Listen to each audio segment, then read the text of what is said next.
भिवंडी महाविकास आघाड़ी के लोकसभा के उम्मीदवार सुरेश मात्रे उर्फ बाल्या मामा ईद के पावन पर्व पर पहुंचे भिवंडी शहर के कई नेता, कई राजनीतिक, कई सामाजिक संगठन के घर पर।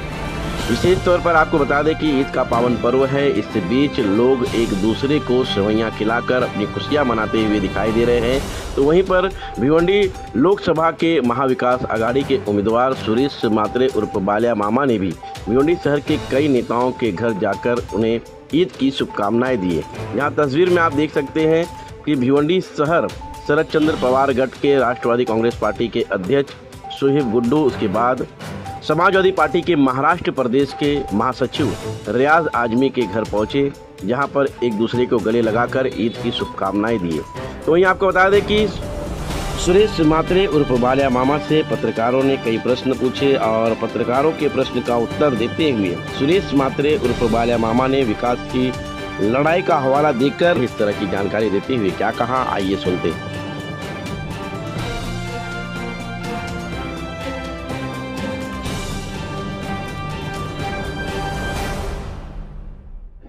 मामा क्या कहेंगे आप इस तरह से आप भिवंडी शहर के सभी मुस्लिम समुदाय के जो पार्टी के पदाधिकारी हैं और भी जो अन्य समाज सेवकों के घर पर जाकर ईद का जो वहाँ पर मेल मिलाप देखने को मिला, क्या कहना चाहिए इस पावन पर्व को लेकर? पहले सबसे पहले तो इस पावन पर्व पर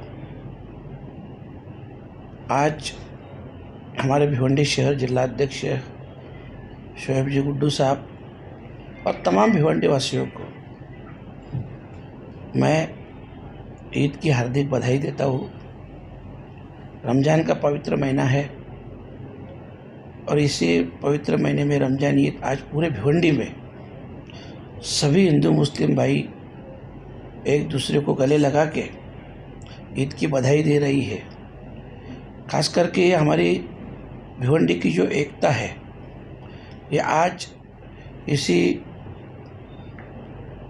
ईद में सभी को एक मैसेज जा रहा है, हमारी एकता का, अखंडता का सभी को मैसेज जा रहा है और इसके लिए मैं सभी को फिर से एक बार ईद की बधाई देता हूँ। सर, आप राजनीतिक बात करेंगे, जिस तरह से देखा जाए भिवंडी लोकसभा में आपके उम्मीदवारी घोषित हो चुके हैं और जिस तरह से आप मेहनत कर रहे हैं, लेकिन वहीं आपको बता दें कि जिस तरह से भाजपा के तीसरी बार उम्मीदवार के रूप में यहाँ पर कपिल पुरोहित पाटिल को नियुक्त किया गया, उनके साथ में आपको बता दें कि जो अपक्ष उम्मीदवार के रूप में अभी नीलेश सांबरे जी का भी आगमन हो रहा है।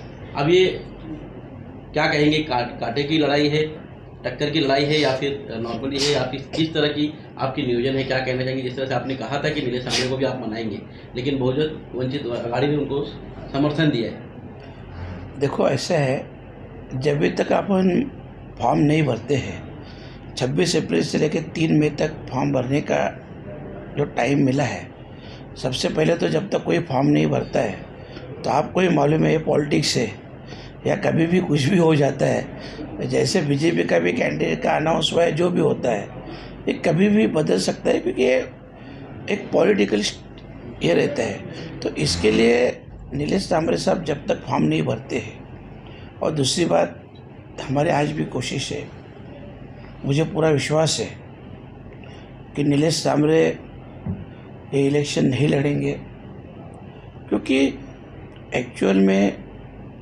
नीलेश सांबरे साहब रहे, मैं रहे या तमाम भिवंडी वासी, आप देख रहे हैं ये टाइम जो माहौल है, एक तो पहले तो 10 साल में कपिल पटेल ने कुछ भी नहीं किया, और जो भी जैसे आप देख रहे हैं, संविधान की बात करो, कायदे कानून की बात करो, कहीं पे कुछ भी, मतलब जो अपन बोलते हैं कहीं पे कुछ भी कायदा कानून नहीं रहा है।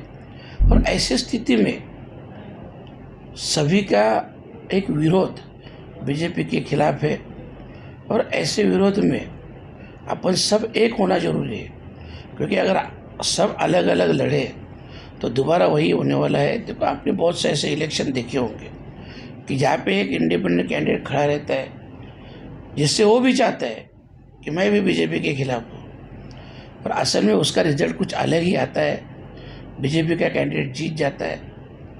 तो मैं सबसे पहले तो उनको रिक्वेस्ट भी करने वाला हूँ कि वो नहीं लड़े, और भिवंडी की तमाम जनता से अपील भी करूँगा। कि ऐसा कभी सिचुएशन आया तो आप सोच समझ के वोट कीजिए, क्योंकि सभी की लड़ाई सिर्फ और सिर्फ उन्हीं से है।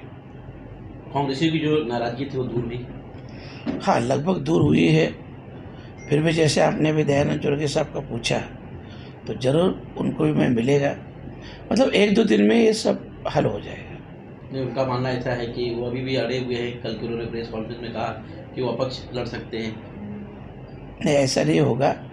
मैं पूरा यकीन के साथ कह सकता हूँ, ऐसा होगा ही नहीं। 1-2 दिन में, मैं बोला ना आपको, 1 से 2 दिन ज़्यादा से ज़्यादा मामा, एक सवाल ये सॉल्व हो जाएगा। मेरा एक सवाल यह रहेगा कि भिवंडी लोकसभा के चुनावी मैदान में आप उतरे, शहर के कई इलाकों में और कई गांव में जाकर आपने दौरा भी किया। विकास के नाम पर क्या कहेंगे? क्या मतलब किस तरह का विकास नहीं हुआ शहर? एक्चुअल जो मैं इलेक्शन लड़ रहा हूँ, ये सिर्फ और सिर्फ विकास और डेवलपमेंट के बलबूते पे ही लड़ रहा हूँ। देखो, 10 साल कपिल पटेल कुछ नहीं दे पाया।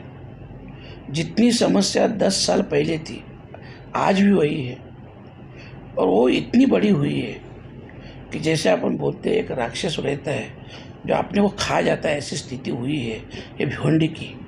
मतलब यहाँ की ही नहीं, पूरे भिवंडी लोकसभा की। इसके देखो, आप देख रहे हैं यहाँ पे जो भी कपिल पटेल ने नहीं दिया वो मैं दूंगा। अच्छी सड़कें रहे, अच्छे हॉस्पिटल रहे, अच्छे, आप रेलवे का भी आप जाके देखो, प्लेटफॉर्म की स्थिति देखो, क्या स्थिति है आज भिवंडी की। आप देख रहे हैं जो ट्रैफिक की समस्या है, आज भिवंडी नहीं, महाराष्ट्र नहीं, पूरे हिंदुस्तान में सबको मालूम है भिवंडी की स्थिति क्या है। जैसे शाहपुर में पानी की समस्या है, हर जगह सभी मसले पेंडिंग है, और यही सब कुछ, मेडिकल कॉलेज है, यही सब कुछ करना है।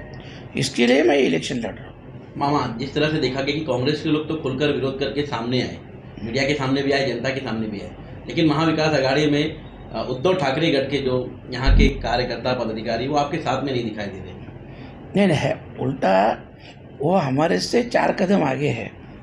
आपके जानकारी के लिए बताता हूँ, भिवंडी ग्रामीण का 7 दिन से प्रचार चालू किया वो लोग ने, 7 दिन पहले से, जहाँ पे मतलब हम लोग को बोला भी नहीं, पूछा भी नहीं, उन्होंने प्रचार चालू किया।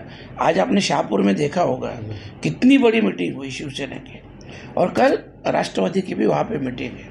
मतलब शिवसेना हर जगह पे, मैं कल्याण में जा रहा हूँ, बदलापुर में जा रहा हूँ, सभी जगह पे साथ में है, खुल के साथ में है। मामा, 10 में से भिवंडी ईस्ट और वेस्ट में हुए विकास के कामों को आप कितना नंबर देना चाहेंगे? भिवंडी, पहले तो आप मेरे को ये बताओ, भिवंडी में जो आप बोल रहे विकास का काम वो कौन सा हुआ? क्योंकि भिवंडी की जो मेन समस्या है, पहले तो देखो, एक पावर लूम जो है वो हमारा आत्मा था, वो तो ख़त्म होने को आया। टोरंटो है, वो भी जैसे है वैसी ही है। IGM हॉस्पिटल है।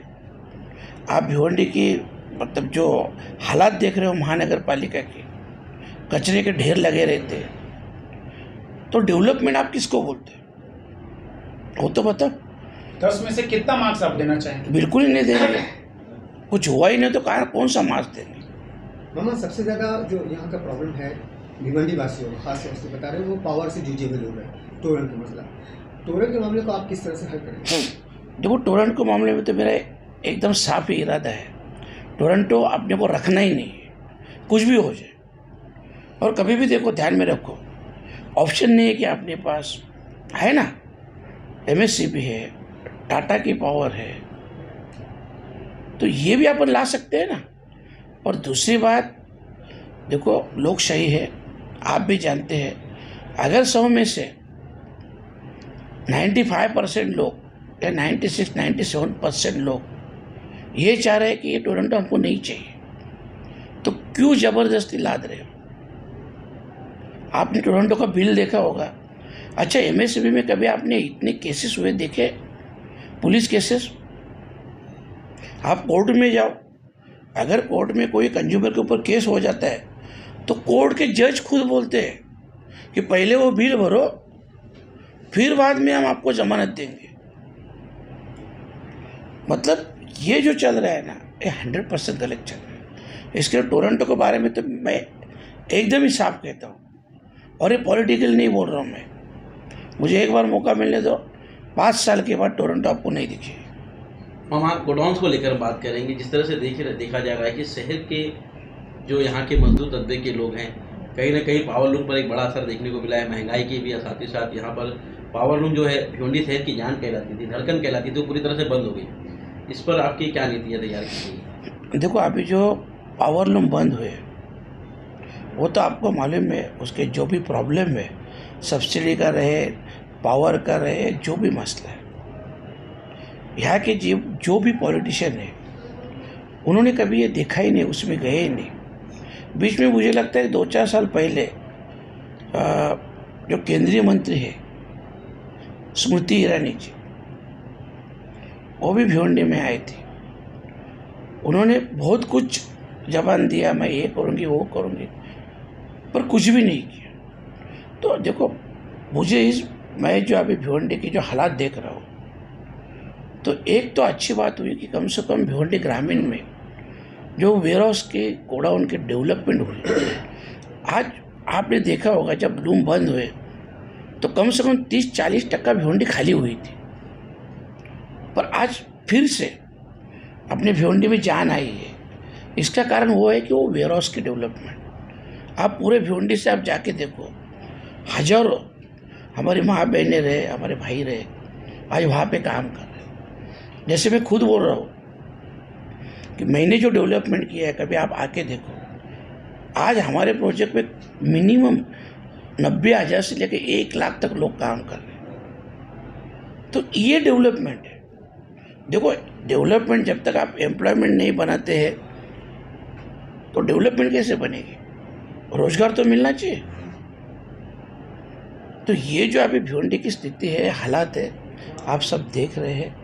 पर इतना पक्का है कि कोई भी आदमी, कोई भी नेता अगर मन से सोचे तो बदलाव ला सकता है।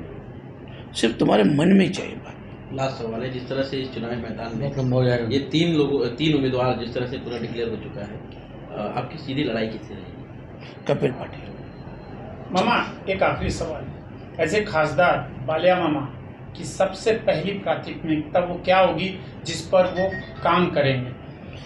देखो, मैं 3 बात पे काम करने वाला हूँ। एक तो हेल्थ का है, दूसरा एजुकेशन का है, और तीसरा एम्प्लॉयमेंट का है। ये 3 बात पे मैं काम करने वाला हूँ।